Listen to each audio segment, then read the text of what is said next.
Hello friends, देखो अभी तक हमने थेवेनिन थ्योरम का स्टेटमेंट पढ़ लिया, थेवेनिन थ्योरम का हमने प्रूफ कर लिया और फाइनली हमने क्या कंक्लूजन निकाला। कंक्लूजन ये था कि कोई भी इलेक्ट्रिकल सर्किट का जो सोर्स साइड है उसको हम थेवेनिन इक्विवेलेंट सर्किट में कन्वर्ट कर सकते हैं। अब ये थेवेनिन इक्विवेलेंट से रिलेटेड एक क्वेश्चन है जो बोर्ड में भी आया हुआ है। तो सबसे पहले हम थोड़ी देर के लिए रिवाइज कर लेते हैं कि थेवेनिन थ्योरम में हमें क्या करना है। थेवेनिन थ्योरम में ये हमारा सोर्स साइड है और ये लोड साइड है। इस सोर्स साइड को हमें थेवेनिन इक्विवेलेंट सर्किट में कन्वर्ट करना है। थेवेनिन इक्विवेलेंट सर्किट में क्या होता है, एक वोल्टेज सोर्स होता है। इस वोल्टेज सोर्स को मैंने VOC यानी ओपन सर्किट वोल्टेज था या फिर मैंने इसको VTH किया था।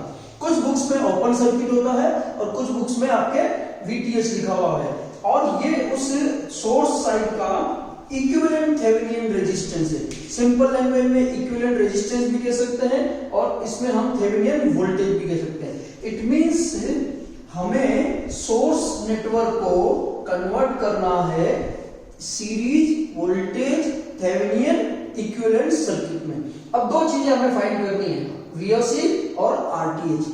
तो सबसे पहले जो मैंने आपको बताया था कि VTH कैसे निकालते हैं और RTH कैसे निकालते हैं, तो ये आपको ध्यान से इसके स्टेप समझने हैं।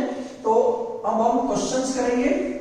क्वेश्चंस में देखो ये कहता है कि find the power loss in 1 ohm resistor by Thevenin theorem. Power loss निकालना है। तो इस इक्विवेलेंट थेवेनिन इक्विवेलेंट सर्किट में हम क्या करते हैं, फाइनली जब हमें VOC मिल जाता है, जब हमें RTH मिल जाता है, तो जो हमें लोड रेजिस्टेंस है उस लोड रेजिस्टेंस को हम यहां वापस कनेक्ट कर देते हैं।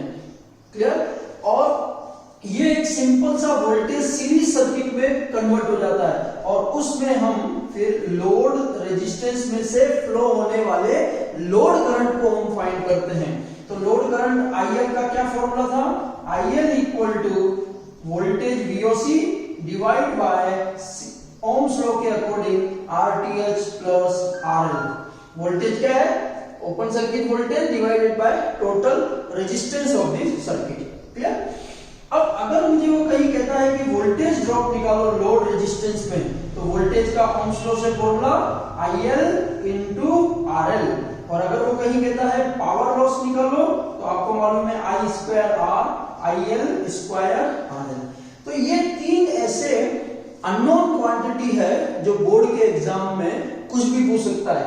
या तो कहेगा कि थेवेनिन थ्योरम को यूज करके आप करंट फाइंड करो, कभी कह सकता है कि आप वोल्टेज ड्रॉप फाइंड करो और कभी आप कह सकता है पावर लॉस फाइंड करो। ओके, तो इन सब में सबसे पहले हमें लोड करंट फाइंड करना है। इस लोड करंट की हेल्प से हम पावर लॉस निकालेंगे, लेकिन लोड करंट से पहले हमें थेवेनिन इक्विवेलेंट सर्किट बनाना है और थेवेनिन इक्विवेलेंट सर्किट में सबसे पहले VOC फाइंड करना है। तो सबसे पहला हमारा काम है फाइंड VOC। अब इस सर्किट में समझिए क्या करना है। सबसे पहले VOC फाइंड करने का पहला स्टेप है लोड रेजिस्टेंस को रिमूव कर दीजिए। तो उसने ये कहा है कि power loss in 1 ohm resistor. तो 1 ओम रजिस्टर ये रहा, इसमें कहीं और 1 ओम नहीं है। तो 1 ओम रजिस्टर आपका कौन सा रजिस्टर हो जाएगा, लोड रजिस्टर हो जाएगा। और इस लोड रेजिस्टेंस को सबसे पहले आप रिमूव कर लीजिए और बाकी रिमेनिंग डायग्राम, बचे हुए डायग्राम को वापस बनाइए। तो यहां पर हम डायग्राम को रीड्रॉ कर रहे हैं। ये 2 एम्पियर का और इसके ठीक पैरेलल में 10 ओम और इस 10 ओम के सीरीज में 10 वोल्ट का वोल्टेज सोर्स और इसके पैरेलल में आपका हो जाएगा 5 ओम और ये यहां पर मैंने ओपन सर्किट कर दिया। जब हम रेजिस्टेंस को रिमूव कर देते हैं तो सर्किट का वो ब्रांच आपका ओपन सर्किट हो जाएगा। क्लियर? अब ओपन सर्किट में हमें क्या फाइंड करना है, VOC open circuit voltage find करना है। अब समझिए, देखिए सवाल में सबसे पहले आपको समझना पड़ेगा कि अब हम आगे कैसे करें। तो इस वाले में देखिए हॉरिजॉन्टल ब्रांच में कहीं पर भी कोई एलिमेंट यानी रेजिस्टेंस, बैटरी, करंट सोर्स नहीं है। इसका मीनिंग ये हुआ कि ये 2 एम्पियर की ब्रांच इसके पैरेलल में होगी, इसके पैरेलल और ये, यानी ये चारों जो ब्रांचेस हैं ये आपस में पैरेलल होगी और पैरेलल में वोल्टेज सेम रहता है, और पैरेलल में वोल्टेज सेम रहता है। अब हमें वीओसी निकालना है। अब देखो वीओसी निकालने के लिए सवाल में आपको धीरे धीरे प्रैक्टिस करनी है कि क्या मैं केवीएल से सोल्व करूं तो इजीली होगा, क्या मैं मैश से सोल्व करूं तो इजीली होगा, क्या मैं नोडल से सोल्व करूं तो इजीली सोल्व हो जाएगा। ठीक है, लेकिन मैंने नोडल एनालिसिस में एक लाइन को अंडरलाइन किया था कि अगर बहुत सारी पैरेलल ब्रांच ही हो तो आप नोडल अप्लाई करेंगे तो सवाल इजीली सोल्व होगा, क्योंकि आपको ध्यान हो कि जो नोडल में नंबर ऑफ नोडल इक्वेशन है वो हमेशा मैश इक्वेशन से एक इक्वेशन कम होती है, इसलिए आपको नोडल एनालिसिस ज्यादा क्वेश्चनों में अप्लाई करोगे तो कैलकुलेशन पार्ट छोटा हो जाएगा। ओके, अब देखो इसमें सबसे पहले मुझे नोडल एनालिसिस लगाना है। नोडल एनालिसिस में पहला पॉइंट था वैलिड नोड फाइंड करो। वैलिड नोड का मतलब जहां पर 3 ब्रांच कनेक्ट होती है। तो देखिए ध्यान से, ये ऐसा एक नोड है जहां पर 1 ब्रांच, 2 ब्रांच और ये आगे की 3 ब्रांच कनेक्ट है। ये नोड नहीं है क्योंकि ये दोनों पॉइंट के बीच में कोई एलिमेंट नहीं है, यहां पर भी ओपन सर्किट है, इसलिए वैलिड नोड आपका ये हो जाएगा। इस वैलिड नोड को नंबरिंग कर दिया हमने 1 और दूसरा नोड ये हो जाएगा। नोडल एनालिसिस के मेरे वीडियो में जाकर आप बहुत ध्यान से देखिए, वहां मैंने बहुत डिटेल में नोड, वैलिड और ये, इस नोड को क्या कहते हैं? नॉन रेफरेंस नोड, और इस नोड को क्या बोलते हैं? Reference node. और इस रेफरेंस नोड को हम ये एज्यूम करते हैं, हम ये मानते हैं कि ये ग्राउंड के साथ कनेक्ट होगा जिसका पोटेंशियल 0 हो जाएगा। अब हमारा ये नोड आ गया। अब मैंने कहा था कि ये ब्रांच 2 एम्पियर का ब्रांच और 5 ओम का ब्रांच इसके पैरेलल में, यानी ये जो वोल्टेज है वीओसी, ये यहां पर भी वीओसी मिलेगा, यहां पर भी वीओसी होगा और इसके अक्रॉस भी वीओसी होगा। तो मैंने इस नोड को डायरेक्ट वीओसी लिख दिया, क्योंकि वीओसी इसके और इसके बीच का है, तो नेचुरली पैरेलल है तो इसके और इसके बीच का भी वीओसी होगा। तो मेरा पहला काम तो ये हो गया कि मैंने नोड वोल्टेज पर, वोल्टेज नोड जो नोड पॉइंट है उस पर मैंने वोल्टेज को आइडेंटिफाई कर लिया, और दूसरा नोड जो है वो रेफरेंस नोड जिसका पोटेंशियल 0 है। अब क्या करना है नोडल में? आगे करंट को हमें डिफाइन करना है।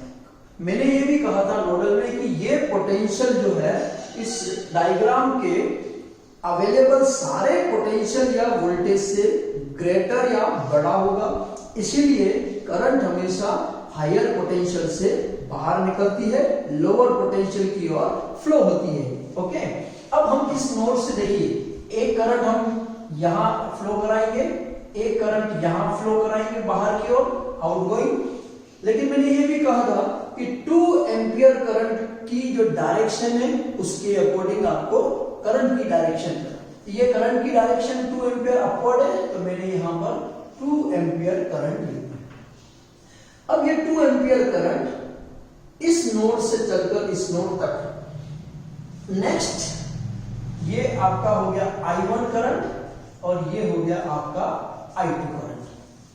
अब ये I1 करंट जो है वो इस नोड से इस नोड तक जाएगा, और I2 करंट जब यहां से चलकर इस नोड पर आएगा तो, लेकिन ये ओपन है इसलिए नोड नहीं, तो सीधा नीचे फ्लो हो जाएगा। ये सर्किट ओपन होने के कारण यहां कोई करंट फ्लो नहीं होगी, ये ब्रांच में करंट I2 फ्लो हो जाएगी। Alright, clear? ये I2 यहां से ऐसे चलकर इस ग्राउंड पर चली जाएगी। ओके, तो अब हमने वीओसी फाइंड करने के लिए लोड रेजिस्टेंस को रिमूव कर दिया और मैंने इस सर्किट को ड्रॉ कर दिया। अब हमें क्या करना है, यहां पर वीओसी फाइंड करना है, तो हम क्या यूज करेंगे? By KCL, Kirchhoff's current law से outgoing current I1 plus I2, ये देखिए ये आउटगोइंग है ये आपका आउटगोइंग है, I1 प्लस I2 और ये 2 एम्पियर की करंट इनकमिंग है, तो मैंने इक्वल लिख दिया। अब यहां पर आपको करंट की वैल्यूज हम ओम्स लॉ से लिखते हैं।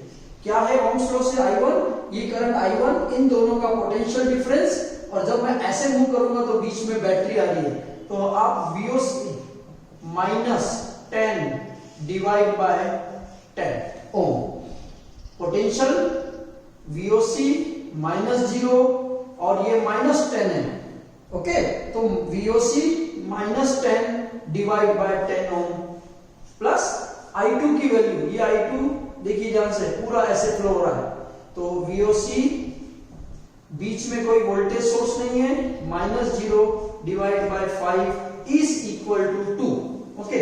अब हम इसको एलसीएम लेके सॉल्व कर लीजिए, तो VOC का एलसीएम 10 ओम, देन VOC माइनस 10 और 5 है इसलिए 2 VOC हो जाएगा और इक्वल टू 2 आ जाएगा आपके पास, क्लियर। अब हम इसको सॉल्व करेंगे, तो VOC and 2 VOC is 3 VOC minus 10 और ये क्रॉस मल्टीप्लाई हो गया तो 20, देन 3 VOC, ये माइनस 10 उधर गया तो 20 के साथ ऐड हो गया 30, then VOC is equal to 10 volt. ये हमारा VOC ओपन सर्किट वोल्टेज आ गया। सेकंड हमें क्या फाइंड करना है? RTH निकालने के लिए क्या करते हैं? सारे सोर्स को हटा दीजिए और लोड रेजिस्टेंस को भी हटा दीजिए।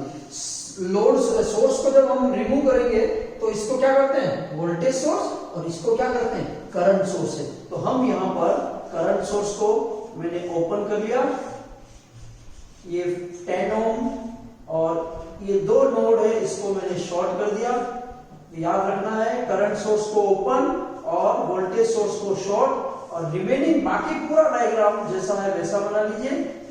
और ये जो लोड रेजिस्टेंस है इसको भी रिमूव कर दीजिए, ठीक है। तो ये टर्मिनल X हो गया, ये आपका टर्मिनल Y हो गया, और यहां पर आप RTH फाइंड करेंगे। अब देखिए सारे सोर्स हट गए, ठीक, तो सिर्फ कितने क्या क्या बचे?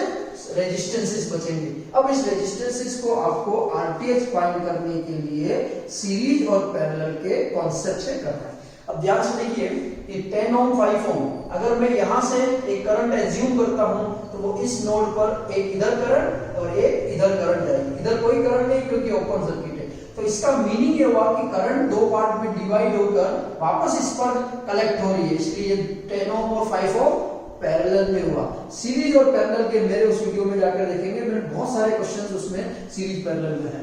तो मेरा RTH निकालना है, तो RTH यानी ये दोनों पैरेलल में। अगर दो रेजिस्टेंस पैरेलल है तो क्या करते हैं? मल्टीपल दोनों का डिवाइड बाय दोनों का सम क्या? 10 प्लस 5। तो हमें RTH equal to 50 by 15 equal to 3.33 ohm आ जाएगा। तो क्या आ गया ये RTH? यहां क्या मिला? VOC और RTH। तीसरा स्टेप्स मैंने कहा था थेवेनिन इक्विवेलेंट सर्किट ड्रॉ करना है, जो मैंने आपको यहां बताया हुआ है। तो इस सर्किट में प्लस माइनस VOC तो कितना आया? 10 वोल्ट। इसके सीरीज में RTH that is equal to 3.33 ohm, और ये दो टर्मिनल हो गया। तो ये मीनिंग मतलब हुआ कि जो मेरा लोड सोर्स साइड था उस पूरे को मैंने थेवेनिन इक्विवेलेंट सर्किट में कनेक्ट कर दिया, और फाइनली यहां पर आप लोड रेजिस्टेंस RL कनेक्ट कर दो, कितना है? 1 ओम, और इस पूरे में कौन सी करंट फ्लो होगी? I। तो I का फॉर्मूला हो गया, I का formula VOC upon RTH plus RL। VOC is 10 volt divide by 3.33 plus 1 that is equal to 10 upon 4.33 आपके पास आएगा। तो इसको जब हम कैलकुलेटर से सॉल्व करेंगे तो 2.31 एम्पियर। तो कौन सी करंट है इस सीरीज सर्किट में? 2.31। हमें क्या निकालना है? Power loss. पावर लॉस का फॉर्मूला PL IL का स्क्वायर इनटू RL। IL कितना बेटा? 2.31 का स्क्वायर इनटू RL इज 1, तो 2.31 का स्क्वायर इंटू R1 करेंगे तो ये आपका 5.33 वाट आपका आंसर आ जाएगा। तो इस तरह से थेवेनिन थ्योरम की हेल्प से गिवन डायग्राम को हम फाइंड कर सकते हैं करंट, वोल्टेज ड्रॉप या पावर लॉस। ओके, अब इसमें करंट सोर्स भी लिया मैंने और वोल्टेज सोर्स को भी कंसीडर किया है। अगर कहीं पर सिर्फ वोल्टेज सोर्स हो तो सवाल और इजीली हो जाएगा, कहीं पर अगर करंट सोर्स हो तो ये और भी इजीली हो जाएगा। लेकिन मैंने ऐसा क्वेश्चन लिया है जिसमें दोनों का कॉम्बिनेशन है जो आपको सवाल को सोल्व करने में हेल्प